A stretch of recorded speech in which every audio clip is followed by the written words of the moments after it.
Bonjour à tous. Inutile de me poser des questions, nous ne sommes pas en direct. Ceci est une vidéo pour vous expliquer le plan comparatif. Qui dit confinement dit podcast. Or, un excellent moyen d'être content de sa situation en cas de confinement, c'est de la comparer avec une situation plus mauvaise encore.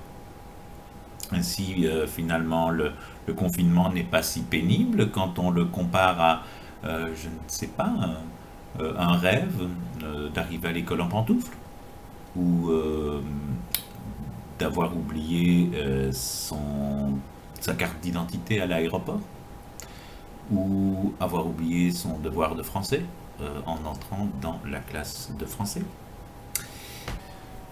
Or, figurez-vous que un excellent moyen d'être content de sa situation, c'est de la comparer à une plus mauvaise, c'est une citation.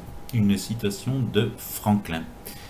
Pas Franklin, la vilaine tortue qui jouait avec vous quand vous étiez petit et dont vous chantiez gaiement le générique, mais l'inventeur, écrivain, homme politique du XVIIIe siècle, qui a été également gouverneur de Pennsylvanie. Un excellent moyen d'être content de sa situation, c'est de la comparer à une plus mauvaise. Eh bien, l'occasion est belle donc de se pencher sur le plan comparatif qui nous permet de comparer notre situation à une autre et dont vous allez avoir besoin pour faire votre devoir. Mais vous en aurez besoin en réalité à plus d'une reprise. Alors on peut comparer évidemment plusieurs choses, que ce soit deux éléments d'un même domaine ou deux éléments d'un domaine différent.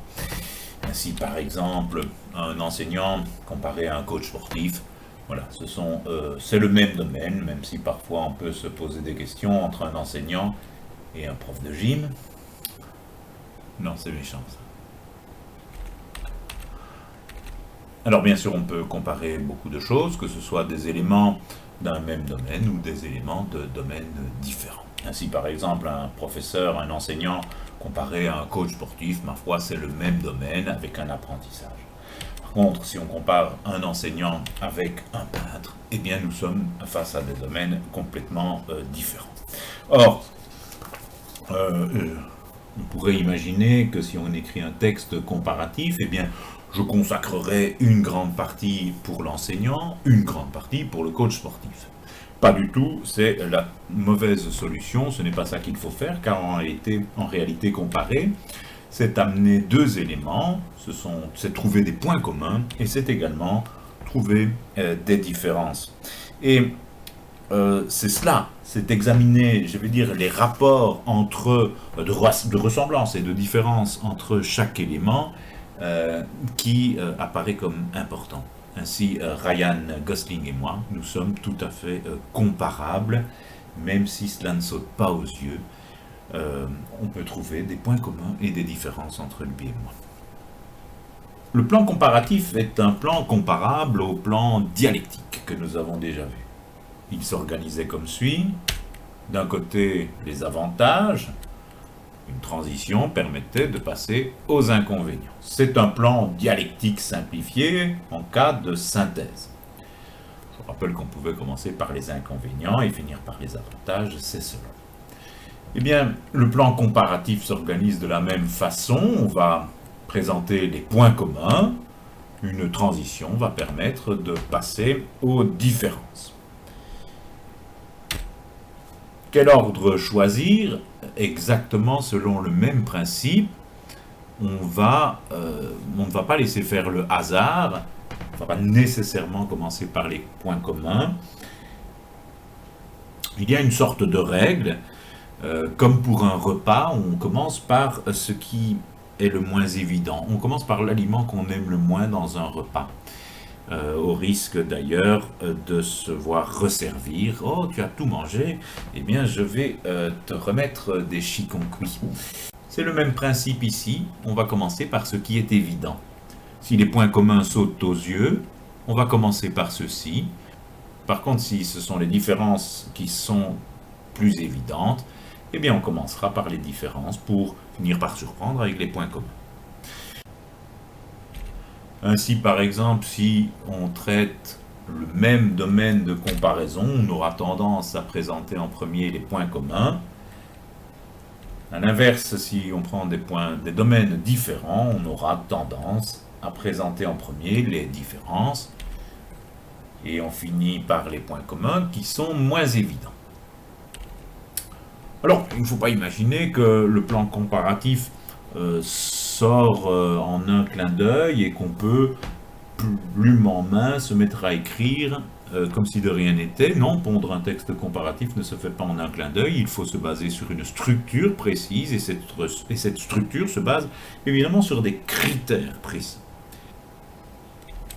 Point commun comme différence se base sur des critères précis, hiérarchisés, et envisagés avec un grand sérieux. Si c'est dans le cadre d'une synthèse, eh bien, ces points sont donnés par les textes sources. Si c'est dans le cadre d'une argumentation personnelle, il faut réfléchir. Quels sont les points communs, quels sont les critères que je vais choisir, par exemple, pour comparer un coach sportif et un enseignant. Peut-être les méthodes de travail, peut-être la durée du travail, je vais envisager les résultats, etc., etc. Autant de critères précis qui vont rassembler ici le coach et le prof de cours généraux. Ainsi, par exemple, l'esprit d'équipe est un critère, un point commun. Alors comment chaque paragraphe s'organise-t-il?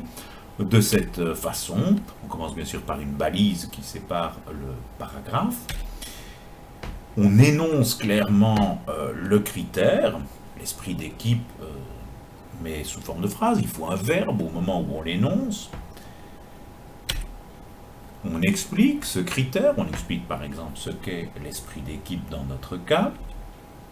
On prouve ce critère pour l'élément A, l'élément comparé, et on le prouve pour l'élément B, le comparant. On le prouve pour le professeur, on le prouve pour le coach sportif. Tous les deux ont cet esprit d'équipe. Ça peut se faire en une fois. Les deux, chez les deux, dans les deux cas, on retrouve le critère, on retrouve le même esprit d'équipe, mais on explique. On explique en quoi un professeur a un esprit d'équipe, on explique en quoi le coach sportif développe ce même esprit d'équipe.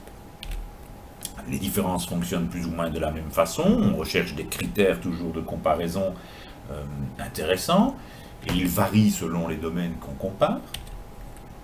Et le paragraphe s'organise sensiblement également de la même façon. On part d'une balise, on énonce le critère, on explique ce critère, voir la pertinence de ce critère. On applique le critère pour l'élément A, on l'applique pour l'élément B, mais il est évident que entre les deux, on doit mettre une transition, puisque cette fois-ci, on est dans une différence, et donc il faut marquer cette opposition. Tandis que, par exemple, exactement le cas pour un peintre et un enseignant. Les différences, si on prend le critère, le tableau, eh bien la différence est marquante, puisqu'il ne l'utilise pas de la même façon. On va expliquer en quoi comment le professeur utilise le tableau, on va expliquer comment le peintre utilise son tableau. Le plan comparatif, donc, est organisé selon points communs, différences. Or, lorsqu'on part d'un concept précis, qu'on veut appliquer ce concept à deux catégories en les comparant, eh bien, on va choisir un type de plan assez proche, mais qui, lui, va de critère en critère. Ainsi agirais-je si je veux comparer le romantisme, le courant romantique, le romantisme d'un Victor Hugo et celui d'Eugène Delacroix. Donc je veux comparer d'un côté un artiste, un écrivain, de l'autre un peintre. Eh bien, je partirai finalement, comme on le voit ici, plutôt de critères sélectionnés, quels qu'ils soient, et j'envisage, est-ce que c'est un point commun ou est-ce que c'est une différence? Par exemple, je vais partir de l'application l'intérêt pour la mort. Le romantisme a un attrait pour la mort. Ou la présence de la nature. Comment chaque artiste envisage systématiquement cette notion, ce critère romantique. Et je vois finalement systématiquement sur chaque artiste ce critère, et je vois au bout du compte s'il y a ressemblance, pas. Voilà. À vous d'appliquer le plan comparatif très prochainement, donc prenez bien note et essayez de comprendre. On voit dès lundi, si vous avez compris ce plan, que vous devrez adapter sur votre lecture en comparant deux dystopies, l'une pour un roman, l'autre pour une bande dessinée. On se retrouve donc avec plaisir. À bientôt!